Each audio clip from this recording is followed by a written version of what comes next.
Tentara Nasional Indonesia mengerahkan kekuatan tempur besar-besaran dalam latihan perang gabungan di Pulau Dapo Singkep, Kepulauan Riau yang tidak jauh dari Laut Cina Selatan. Dalam latihan perang ini, seluruh unsur TNI Angkatan Laut dikerahkan mulai dari Koarmada 1, Kolin Lamil, Marinir, hingga Pusat Penerbang Angkatan Laut atau Puspenerbal dalam kegiatan latihan militer gabungan Gladi Tugas Latihan Tempur tingkat 3 di Pulau Dabo Singkep, Kepulauan Riau yang tidak jauh dari Laut Cina Selatan. Yang lebih dahsyat lagi, ada 2.000 prajurit TNI dari berbagai unsur terlibat langsung. Tidak hanya itu, TNI Angkatan Laut juga mengerahkan 26 kapal perang dari berbagai jenis yang dimiliki Koarmada 1, mulai dari kapal patroli, kapal fregat, kapal penghancur rudal, hingga kapal selam dalam unjuk kekuatan kali ini. Tidak hanya armada lautan, TNI Angkatan Laut juga mengerahkan kekuatan udara. Tercatat, ada 15 pesawat tempur diturunkan Puspenerbal untuk memantapkan latihan perang gabungan kali ini. 15 pesawat tempur dari Puspenerbal itu diturunkan untuk melakukan latihan pengintaian, serangan anti kapal permukaan, hingga serangan anti kapal selam.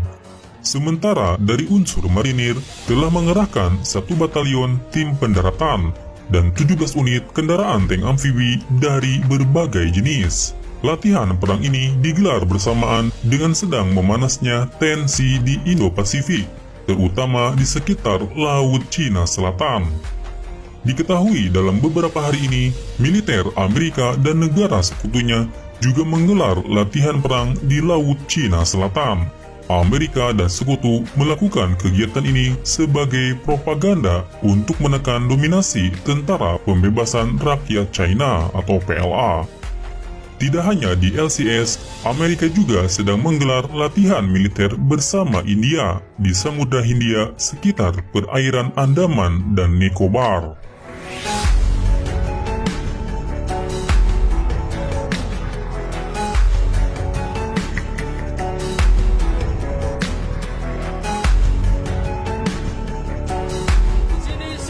Radu, hitungan mundur, peluru kendali.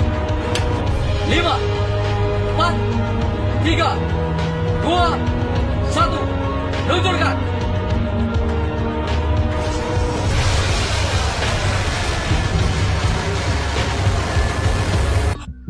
Seperti yang kita ketahui, beberapa sepekan kemarin dihebohkan dengan makin panasnya China dan Amerika Serikat di Laut Cina Selatan.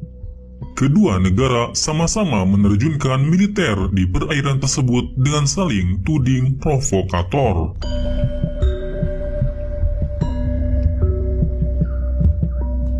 Negara China menyiagakan militer di Kepulauan Paracels dan senjata anti pesawat terbang DF-21D dan DF-26. Sementara Amerika Serikat mengoperasikan bomber B-52H dan 2 kapal induk Nimitz dan USS Ronald Reagan untuk melakukan latihan perang.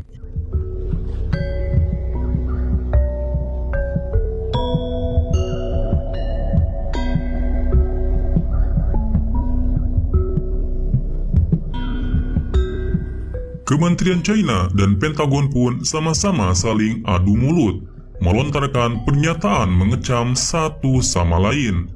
Dan yang terbaru, setelah Pentagon menyebut China pembuat kawasan tidak stabil, Beijing mengeluarkan statement yang memperingatkan Amerika Serikat dan meminta menghentikan mobilisasi militer ke kawasan.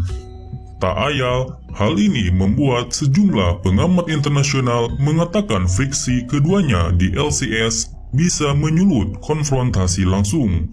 Bahkan dikhawatirkan Perang Dunia Ketiga bisa terjadi. Lalu bagaimana dengan sikap negara Indonesia, terutama Menteri Pertahanan Prabowo Subianto?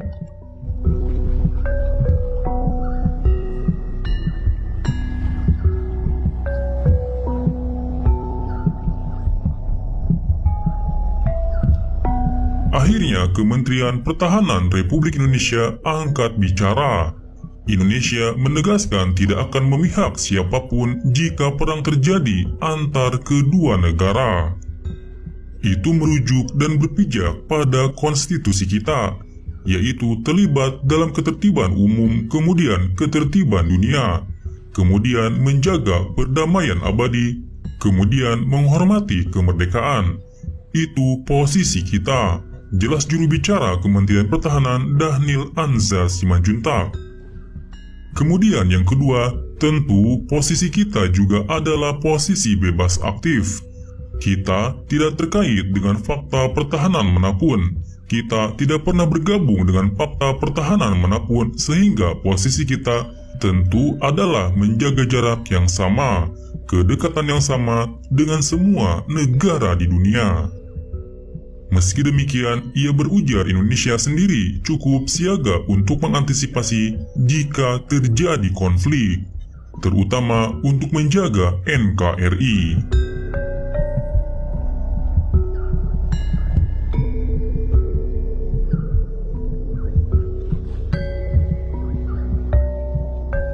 Terkait dengan misalnya makin panasnya Laut Cina Selatan, untuk menjaga secara teknis kedaulatan kita, tentu Angkatan Laut, Angkatan Udara sudah terus berjaga di Laut Natuna.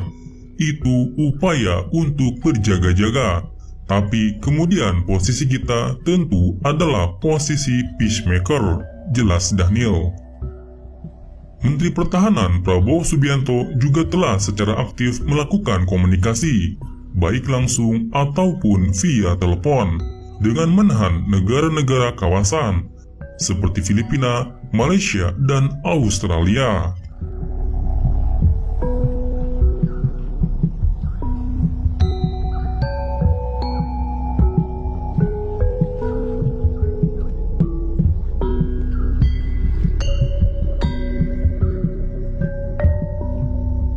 Prabowo juga telah berkomunikasi dengan menhan Amerika, Jepang, dan Rusia. Terakhir ini, masa COVID-19 semuanya beliau telepon, semuanya bicara tentang kita harus menjaga perdamaian. Kenapa? Karena situasi COVID-19, tegasnya. Kami pahami sekarang makin panas Laut Cina Selatan. Australia sudah ikutan, misalnya mengirim kapal perang mereka, kemudian India dengan China makin panas. Kemudian Amerika apalagi dengan China juga makin panas. Kemudian negara-negara di kawasan itu semuanya bersiap dan sebagainya. Nah, yang ingin disampaikan oleh Indonesia melalui Pak Menhan, semuanya harus menjaga diri dan kita di kawasan. Pak Menhan selalu menyatakan jangan sampai kemudian kawasan kita di sekitar Laut Cina Selatan kemudian jadi battleground begitu. Yang bertempur negaranya tidak di situ, tapi kemudian itu jadi battleground kita seperti di Timur Tengah dan sebagainya. Jadi posisi kita tentu adalah posisi peacemaker.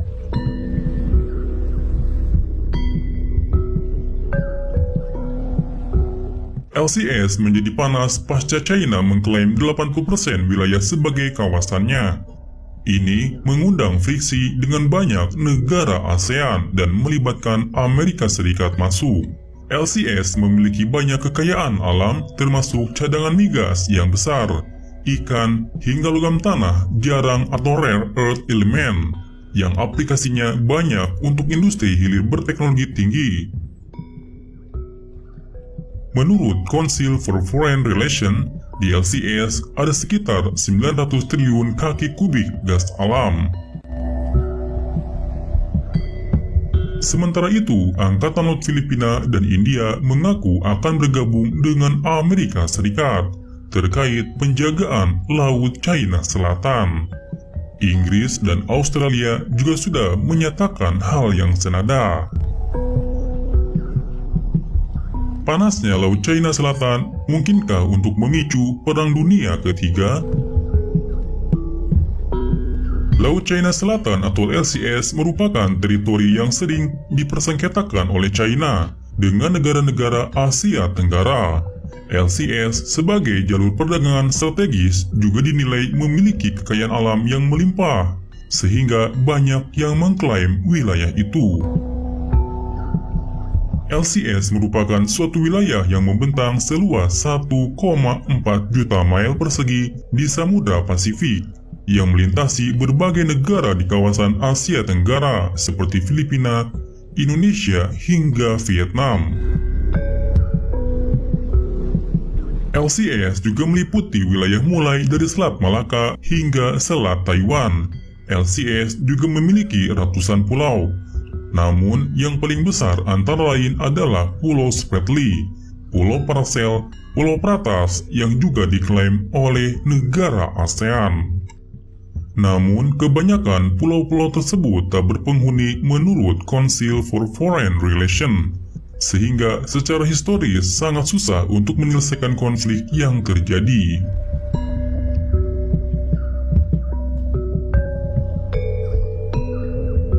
Isu teritorial lain yang juga melibatkan China, pemicunya adalah klaim negeri Xi Jinping bahwa 80% LCS atau sekitar 2000 km area merupakan bagian negaranya dengan konsep 9 garis imajiner atau 9 dash line. 9 garis imajiner itu membentang sejauh ratusan mil dari bagian selatan dan timur provinsi Hainan, China.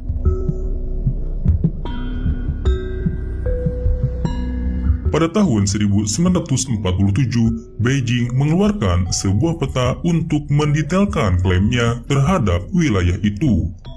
Dalam peta tersebut, 2 kepulauan terbesar masuk ke dalam teritori China.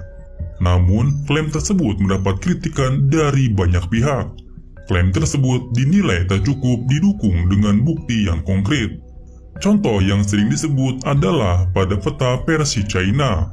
Wilayah yang diklaim tidak memiliki koordinat yang jelas. Mengutip BBC, klaim China juga tidak jelas apakah hanya pada teritori derajat saja atau 9 garis imajiner tersebut juga mencakup perairan di sekitarnya.